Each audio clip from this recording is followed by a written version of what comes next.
देखिए, आज हम लोग 10वीं तथा 12वीं का बहुत ही महत्वपूर्ण टॉपिक पढ़ने जा रहे हैं, आनुवंशिकता, या जिसे हम वंशागति के नाम से जानते हैं। अब बात की जाए आनुवंशिकता या वंशागति क्या है। वे लक्षण या वे गुण जो माता-पिता से संतानों में पीढ़ी दर पीढ़ी आगे तक जाता है, उसे हम वंशागति या आनुवंशिक लक्षण कहते हैं। आनुवंशिकी के पिता ग्रेगर जॉन मेंडल को कहा जाता है, अर्थात the father of genetics is called Gregor John Mendel. Gregor John Mendel एक जर्मन शास्त्री थे। इन्होंने आनुवंशिकता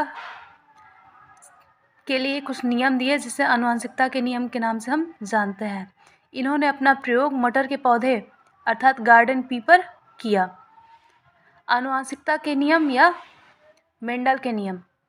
ग्रेगर जॉन मेंडल ने आनुवंशिकता के लिए निम्न 3 नियम दिए, जो कि इस प्रकार है। पहला, प्रभाविता का नियम अर्थात लॉ ऑफ डोमिनेंस। पृथक्करण का नियम, लॉ ऑफ सेग्रीगेशन। तीसरा होता है हमारा स्वतंत्र अभिहुवन का नियम अर्थात लॉ ऑफ इंडिपेंडेंट असॉर्टमेंट।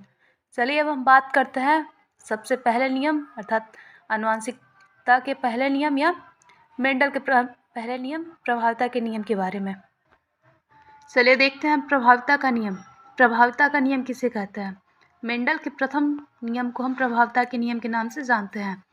इसमें मेंडल ने कहा था कि जब हम दो पुष्पों अर्थात दो रंगों को ध्यान में रखकर, जैसे लाल और सफ़ेद, संकरण कराते हैं, तो उससे प्रथम पीढ़ी में प्राप्त जो पुष्प होंगे वो सभी के सभी कैसे होंगे?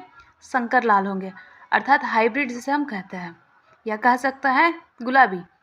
अर्थात जब मेंडल ने सफ़ेद और लाल पुष्प के संकरण कराया तो उन्होंने पाया कि प्रथम पीढ़ी में केवल लाल रंग के ही पुष्प दिखाई दिए, जिसे उन्होंने प्रभाविता का नियम कहा। अब बात इसमें आती है कि प्रभावी लक्षण क्या है। तो वे लक्षण जो प्रथम पीढ़ी में स्पष्ट रूप से दिखाई दे उसे प्रभावी लक्षण कहते हैं। जैसे कि लाल रंग इसमें स्पष्ट रूप से दिखाई दे रहा है, अर्थात लाल रंग क्या होगा? प्रभावी लक्षण। अब बात की जाए प्रभाविता का नियम, तो जब प्रथम पीढ़ी में प्रभावी लक्षण दिखाई देते हैं तो इसी नियम को हम क्या कहते हैं? प्रभाविता का नियम। अब यहाँ पे एक और टॉपिक आता है कि अप्रभावी लक्षण क्या है या अप्रभाविता का नियम क्या है। तो कहा जाता है वे लक्षण जो प्रथम पीढ़ी में दिखाई नहीं देते उसे हम अप्रभावी लक्षण। जैसे कि दिए गए उदाहरण में सफ़ेद रंग प्रथम पीढ़ी में दिखाई नहीं दे रहा है, अर्थात वह अप्रभावी लक्षण है। अब इसके बाद हम बात करें जीनोटाइप तथा फिनोटाइप का। तो फिनोटाइप की बात की जाए तो फिनोटाइप अर्थात वे लक्षण जो बाह्य होता है, मतलब बाहर से देखने में स्पष्ट हो जाए, उसे हम फिनोटाइप कहते हैं। और जीनोटाइप जो जेनेटिकली है, जैसे कि प्रथम पीढ़ी में फिनोटाइप की भी संख्या 4 है और जीनोटाइप की भी संख्या 4 ही है। अब बात करते हैं हम मेंडल के दूसरे नियम अर्थात पृथक्करण का नियम। मेंडल के दूसरे नियम को हम पृथक्करण का नियम इसलिए कहते हैं क्योंकि जो लक्षण प्रथम पीढ़ी में दिखाई नहीं दे रहे थे वे द्वितीय पीढ़ी में दिखाई देंगे, अर्थात इसलिए इसे हम पृथक्करण का नियम कहते हैं। ग्रेगर जॉन मेंडल ने क्या किया कि जो प्रथम पीढ़ी में उत्पन्न संतान थे उन दोनों के बीच क्रॉस कराया और देखा कि द्वितीय पीढ़ी में कुछ लक्षण जो प्रथम पीढ़ी में नहीं दिखाई दे रहे थे, अर्थात जो अप्रभावी लक्षण थे, वे द्वितीय पीढ़ी में दिखाई दे रहे हैं। जैसे कि जब उन्होंने संकर लाल दो पुष्पों के बीच संकरण कराया तो देखा कि एक शुद्ध लाल प्राप्त हुआ तथा 2 संकर लाल प्राप्त हुए तथा तीसरा शुद्ध सफ़ेद हुआ। अर्थात इसका जीनोटाइप और फिनोटाइप जो होगा वह होगा आपका, फिनोटाइप की बात की जाए तो इसमें 3 संकर लाल है, अर्थात बाह्य रूप से 3 लाल दिख रहे हैं आपको, और एक जो होगा वो सफ़ेद हो जाएगा। अब बात की जाए जीनोटाइप, देखिए इसमें शुद्ध 1 है, एक संबंधित 2 अर्थात संकर लाल 2 है, और स्मॉल आर जो है वो आपका सफ़ेद है। चलिए अब हम बात करते हैं मेंडल के तृतीय नियम अर्थात स्वतंत्र अभिहुवन का नियम या लॉ ऑफ इंडिपेंडेंट असॉर्टमेंट।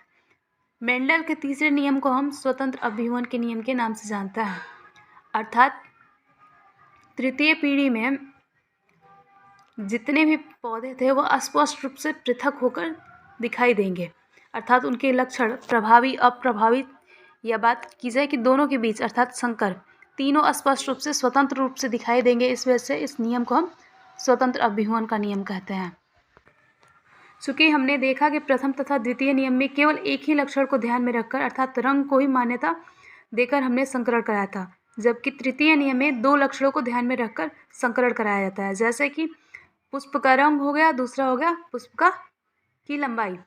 पुष्प के रंग के लिए कैपिटल आर तथा पुष्प की लंबाई के लिए कैपिटल टी लिया जाता है।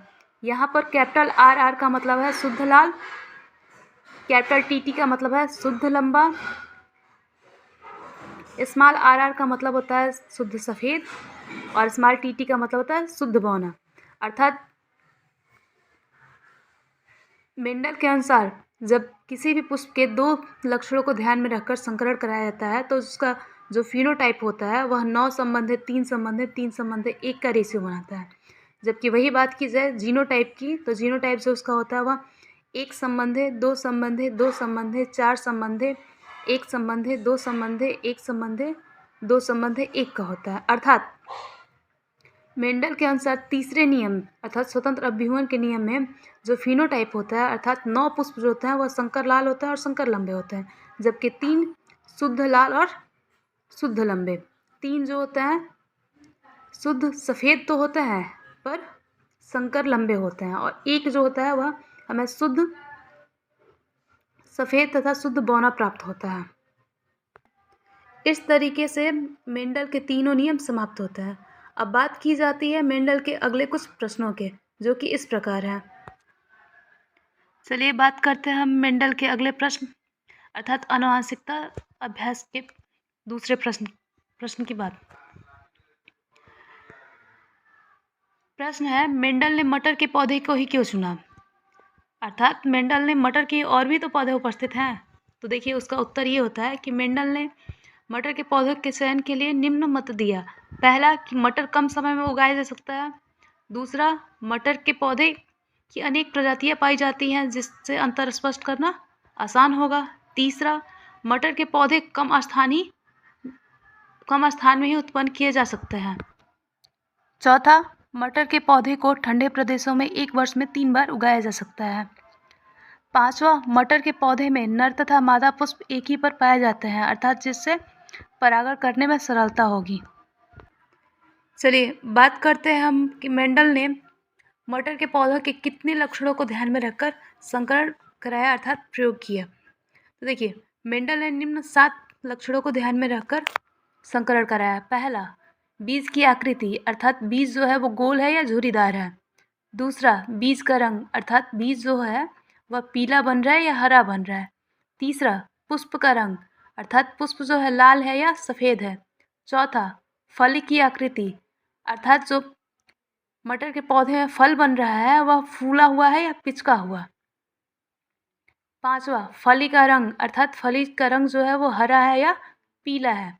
पुष्प की स्थिति अर्थात ऑक्सिलरी है या टर्मिनल है। पौधे की लंबाई अर्थात पौधा लंबा है या बौना है। देखिए इस तरीके से हमारा आनुवंशिकता या वंशागति चैप्टर समाप्त होता है। देखिए फॉर एग्जाम बहुत ही महत्वपूर्ण है 10वीं और 12वीं वाले, ये अगर क्वेश्चन तैयार कर रहे हैं तो उनका 9 नंबर